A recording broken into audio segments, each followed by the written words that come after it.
Le monde est sous la tourmente de la guerre, les catastrophes géologiques et l'effondrement économique, tandis que les Américains continuent de sombrer dans l'illusion de la sécurité et de l'immunité. Alors que les droits et libertés sont vendus en échange de la sécurité, le gouvernement fédéral, gonflé de pouvoir, avance vers une prise de contrôle systématique de la liberté afin de parvenir à un nouvel ordre mondial. Vous l'aurez deviné, aujourd'hui on évoque ce qui est sûrement la plus grande des théories du complot, le nouvel ordre mondial. C'est un nouveau ont-ils trop parlé dans lequel on va se questionner sur la mort suspecte de David Crowley, un jeune scénariste de 29 ans qui s'apprêtait à sortir un nouveau film documentaire à propos du nouvel ordre mondial et sur celle de sa femme et de leur fille de 5 ans. Mais avant d'en venir à cette histoire-là, vous savez que sur cette chaîne, je vous parle souvent de théories du complot, des false flags, des choses qui me révoltent. Mais j'ai vraiment beaucoup d'histoires, en fait, de noms sur ma liste de ont-ils trop parlé. C'est ma série sur laquelle je reviens sur la mort souvent suspecte de personnalités venant de différents milieux, des journalistes, auteurs, animateurs, peu importe, et qui ont tenté de dénoncer des choses qui leur semblaient importantes de leur vivant. J'ai vraiment beaucoup d'histoires comme ça à vous raconter et je me demandais si ça ne serait pas la ligne directrice de ma chaîne. Bien sûr, ça m'empêcherait pas de faire d'autres vidéos, mais tu sais, je pourrais en faire comme peut-être 1 sur 2 ou 1 sur 3. Vous me direz qu'est-ce que vous en pensez, si c'est une bonne idée ou pas. Mais tout de suite, on commence l'histoire. Les corps du scénariste David Crowley, un vétéran de l'armée américaine, celui de sa femme Comelle, qui était diététicienne et qui avait 28 ans, et celui de leur petite fille Rani, qui avait 5 ans, ont été retrouvés le 17 janvier 2015 par un de leurs voisins, Colin Prochnow, dans le salon de leur maison de Apple Valley, dans le Minnesota. Le voisin était allé voir la famille parce qu'il trouvait bizarre de ne plus les avoir vus depuis comme avant Noël. Puis apparemment il y avait des paquets comme ce qui devait être des cadeaux de Noël qui restaient là devant leur porte et qui s'accumulaient, puis personne ne voulait les chercher, il trouvait ça bizarre. Il commençait à s'inquiéter, alors il est allé sonner à la porte. Il a entendu le chien aboyer, mais bon, personne n'a répondu. Monsieur Prochnow a donc regardé par la fenêtre juste en avant de la maison, et là il a découvert 3 corps dans la pièce en avant. D'après ce que Monsieur Prochnow a dit au journal La Tribune, les corps ressemblaient à des mannequins, en tout cas ils n'avaient pas l'air humains. Pourtant, après plusieurs semaines comme ça, les corps auraient dû vraiment être détériorés. Mais il a ajouté autre chose. Il a dit qu'il ne se souvenait plus exactement de la date et de l'heure précise, mais courant 2014, il aurait entendu un bruit qui s'apparenterait à un coup de feu. Sur le coup, il a comme pas réalisé. Chacun est mort d'une seule blessure par balle à la tête. Les forces de l'ordre ont conclu que David Crowley avait probablement tué sa femme et sa fille avant de se tuer lui-même, alors qu'une arme de poing noir était restée tout près des corps. Alors je n'ai pas réussi à trouver la date exacte de la mort de David et de sa famille, mais on imagine que ça s'est passé courant décembre 2014. Alors dans ce genre d'affaires, il y a toujours beaucoup de spéculations. On va essayer d'y voir un petit peu plus clair. Premièrement, selon l'un des 3 communiqués de presse du service de police d'Apple Valley, il ne semble pas y avoir eu de signe de lutte dans cette maison. Par contre, d'après l'un des enregistrements audio d'un policier en arrière de la maison, un agent aurait dit que la porte vitrée coulissante à l'arrière était débarrée et légèrement entrouverte en plein hiver, avant que les policiers n'entrent dans la maison. Sur le mur du salon, au-dessus du canapé, on a retrouvé des traces de sang, une sorte d'écriture qui ressemble à Allah Akbar. La police a tout de suite conclu que seul David pouvait avoir écrit ça en utilisant le sang de sa femme. La question est, pourquoi est-ce qu'il aurait écrit ça? On sait que comme elle, sa femme était pakistanaise et qu'elle s'était convertie au christianisme pour son mariage avec David. Autre chose, du sang et des empreintes digitales partielles ont été trouvées sur l'ordinateur portable de David qui était resté allumé dans la cuisine. Sur l'écran, on pouvait lire « Je vous ai tous aimés de tout mon cœur ». Même si cette phrase n'a pas été signée, la police a immédiatement supposé que ça avait été écrit par David. On s'entend que n'importe qui aurait pu avoir écrit ça. Surtout, pourquoi écrire ça pour des personnes qui ne pourront jamais le lire puisque tu les as tués.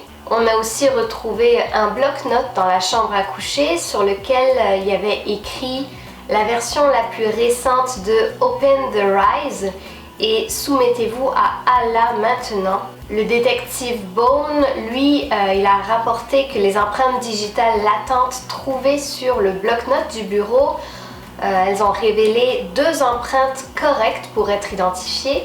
Donc l'une n'appartenait pas à David Crowley, mais l'autre, oui, c'était l'empreinte du majeur gauche de David.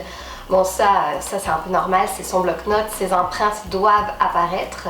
La police a conclu assez vite qu'il s'agissait d'un meurtre-suicide, peut-être aussi pour réduire la peur des habitants d'Apple Valley, à savoir y a-t-il un meurtrier dans le quartier ou pas. Mais est-ce que c'était vraiment un meurtre-suicide? Alors ils ont retrouvé les corps, mais aussi le chien de la famille qui s'appelait Paléo, qui lui n'avait pas été tué, il était encore vivant. Il avait survécu sans que personne ne s'occupe de lui durant plusieurs semaines. Par contre, il avait commencé à manger un peu les corps et on se doute qu'il a dû boire un peu l'eau des toilettes, mais c'est quand même bizarre, plusieurs semaines. Mais bref, Dan Crowley, le frère de David, dit s'être déplacé jusque la maison entre le 26 et le 27 décembre pour déposer des paquets, donc sûrement les cadeaux de Noël que le voisin voyait depuis plusieurs semaines. Mais comme il aurait eu peur de déranger, il n'aurait pas sonné à la porte et il aurait laissé les cadeaux là, sur le perron. Je trouve que ça fait aucun sens d'aller rendre visite à son frère, de se déplacer jusque là pour lui donner des cadeaux et ne pas les lui donner en main propre et les laisser là sur le perron alors que n'importe qui pourrait les prendre, et qu'en plus de ça, il n'ait pas vu les cadavres par la fenêtre alors que les rideaux étaient grands ouverts. Si le voisin dit ne pas les avoir vus depuis avant Noël, ils sont peut-être morts avant Noël ou pas. Mais Noël, c'est quand même une période assez agitée, il y a des allées et venues, tu prépares des choses, tu rends visite à des gens, tu reçois de la visite, t'as beaucoup de préparation à faire, alors est-ce que ça paraîtrait bizarre de rester justement très silencieux, ne pas bouger de chez soi du tout pendant cette période-là? Mais bon, ça peut arriver aussi, puis les voisins sont pas supposés non plus tout voir, tout entendre absolument, là. Fait que Dan avait essayé de joindre son frère par téléphone plusieurs fois, mais il n'a pas réussi à le joindre, alors il avait laissé plusieurs messages sur le répondeur. Est-ce qu'il s'inquiétait vraiment? En tout cas, le 21 janvier 2015, donc quelques jours seulement après l'annonce du décès de son frère, ça ne l'a pas empêché de poster sur Instagram une super belle photo en compagnie de ses amis à Vegas. David a été accusé, ou plutôt suspecté, d'avoir souffert du syndrome post-traumatique après avoir servi en Irak et en Afghanistan, notamment dans l'armée. Il aurait eu une sorte de saute d'humeur dans laquelle il aurait tué sa femme et sa fille. David avait beaucoup d'armes chez lui d'ailleurs. C'est pas impossible, seulement son entourage pouvait affirmer qu'il ne souffrait absolument pas de dépression, de déprime ou ce genre de choses. Mais bon, ça on est d'accord, on peut pas toujours se fier à ça, hein. Il y a beaucoup de personnes qui réussissent très très bien à cacher leur mal de vivre, qui se suicident par après, sans que personne n'aurait pu s'en douter. Sauf que les meurtres semblaient avoir été calculés, planifiés, donc une saute d'humeur, bon... Dans un acte réfléchi, t'es pas supposé tuer ta femme et ta fille, surtout à la veille de sortir ton film que t'as tellement hâte que tout le monde le voit, après tout le travail, le temps passé, l'argent, bref, dépensé dans ce film. L'arme qui a été retrouvée près des corps dans la maison était de calibre 40. C'est une arme apparemment très bruyante, plusieurs tirs pour plusieurs meurtres. Les gens dans le quartier, tous les voisins aux alentours, c'est sûr qu'ils auraient dû entendre les coups de feu et on aurait découvert les corps beaucoup plus rapidement. Mais bon, apparemment, il y a juste le fameux Colin qui aurait suspecté d'avoir entendu quelque chose. Donc là où les personnes qui ont tiré ont très probablement utilisé un silencieux. Mais David a souvent fait des commentaires sur Facebook, sur Twitter, qui laissait penser qu'il était vraiment enthousiaste face à l'avenir. Il attendait avec impatience l'année 2015 et la sortie de son film qui allait arriver dans les prochaines semaines. Le 9 décembre 2014, il écrivait sur Facebook « C'est incroyable, non? L'ascension est presque terminée, je suis sérieux. Elle sort pour devenir une belle fille. J'ai hâte de tout vous montrer, mais je dois lui peigner les cheveux encore quelques semaines. Quoi qu'il en soit, je suis très sérieux à propos de révéler le film. J'en suis venue à détester le modèle Deiji, bon ça je sais pas vraiment ce que c'est, qui consiste à vendre des DVD comme étant la vérité et à encaisser de l'argent sur les nuls. J'ai donné à ce film des années de ma vie et je suis ravie d'avoir l'opportunité de le brûler en le donnant. Et j'espère que vous partagez tous ce sentiment. Vous avez tous accordé beaucoup d'attention à ce projet et je vous en remercie. Bientôt, il sera temps d'aller en direct et nous aurons l'occasion de tout voir se dérouler. Sean Wright, un ami proche de David, mais aussi un membre de l'équipe du film documentaire Grey State, lui, il considérait David comme son frère. Il a eu un comportement un petit peu spécial après son décès, notamment sur la page Facebook Justice for David Crowley of Grey State. Il aurait demandé à être administrateur de la page et suite à ça, il aurait supprimé beaucoup de commentaires qui remettaient en question le récit officiel de l'affaire. Toutes les personnes qui auraient douté du récit officiel auraient reçu un petit retour de bâton de la part de Sean. Sean est devenu comme la force principale dans cette affaire-là pour écarter ou éliminer toutes les questions qui entouraient l'affaire. Mais bon, pourquoi est-ce qu'il aurait tué son frère de cœur? Ici, on a une capture d'écran qui montre Sean Wright laissant son numéro de téléphone personnel et demandant à David de l'appeler.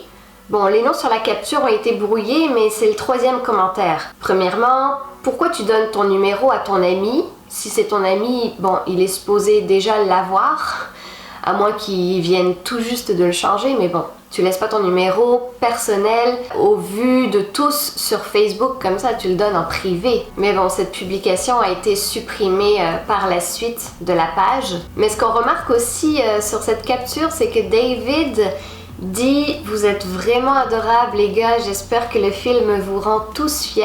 J'essayerais bien de faire une projection privée ou quelque chose d'exclusif, mais en entendant les nouvelles tous les jours, je ne pense pas que nous avons le temps. » Puis après, il répond à Sean « Je n'ai aucun de vos discours sur les impôts là-dedans, Sean, mon pote, ne t'en fais pas. Ce film est destiné à envoyer d'autres personnes en prison. » Intéressant. David Crowley avait reçu une offre de 30 millions de dollars pour son film Grey State, mais David voulait que ça se fasse vraiment à sa façon. C'était comme son bébé à lui, là, il voulait pas perdre l'intégrité du film et que après ça, les producteurs hollywoodiens fassent tout autre chose de son bébé. David aurait donc, en tout cas dans un premier temps, refusé l'offre ou en tout cas demandé des modifications parce que sinon, lui et son équipe, ils auraient comme dû renoncer à tous les droits sur le film. Est-ce que les décès sont dus à une affaire d'argent? Bref, beaucoup de choses ont été dites et surtout contredites à propos de cette affaire. D'après moi, mon opinion,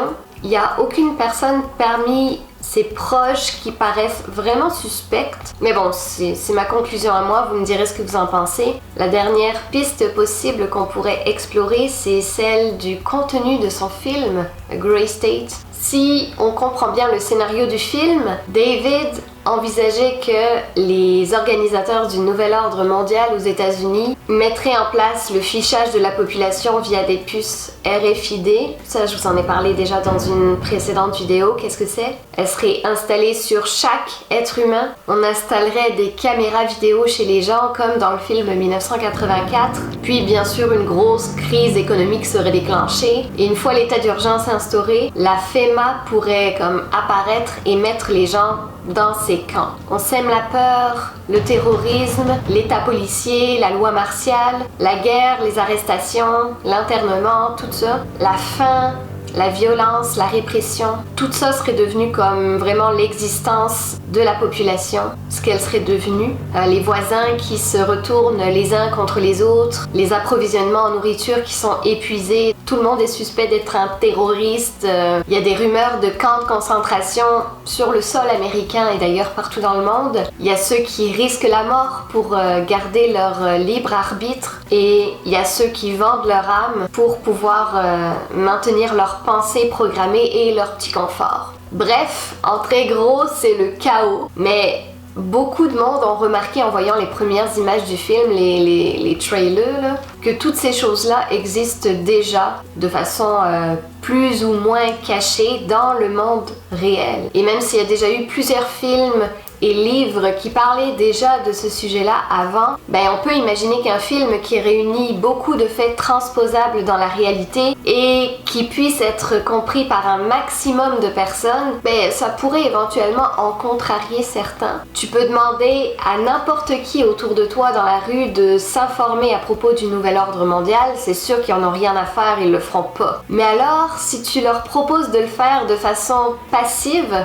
en regardant un film, ben ils vont être des millions à le voir. Et après ça, ils vont pouvoir faire une comparaison entre la réalité et le film. Bref, le film était supposé être un thriller dystopique, c'est-à-dire un récit de fiction qui représente une société imaginaire dans laquelle tout est conçu pour que les gens ne puissent pas être heureux. David l'avait imaginé comme une sorte d'avertissement. Un film, A Grey State, est disponible depuis avril 2017. Vous pourrez le trouver sur internet d'ailleurs. Il a été réalisé par Eric Nelson, mais c'est pas vraiment le film de David, celui qu'il avait prévu de faire. C'est plutôt justement un documentaire sur David Crowley. David Crowley a-t-il vraiment tenu à tuer ceux qu'il aime et lui-même à l'aube d'un futur plutôt prometteur pour sa carrière? Comme toujours, j'ai hâte d'avoir vos retours sur le sujet. Avant de vous quitter, je voulais vous dire que j'aimerais ça faire bientôt un live avec vous, que ce soit sur ma page Facebook Céline Geneviève ou bien ici sur YouTube, mais bon, faudrait que je m'y mette et que je sache comment faut faire. Je suis un peu une matante pour ça. Mais ça pourrait être le fun, dites-moi si ça vous tente. Voilà, ne fermez pas les yeux tout le monde. Bye!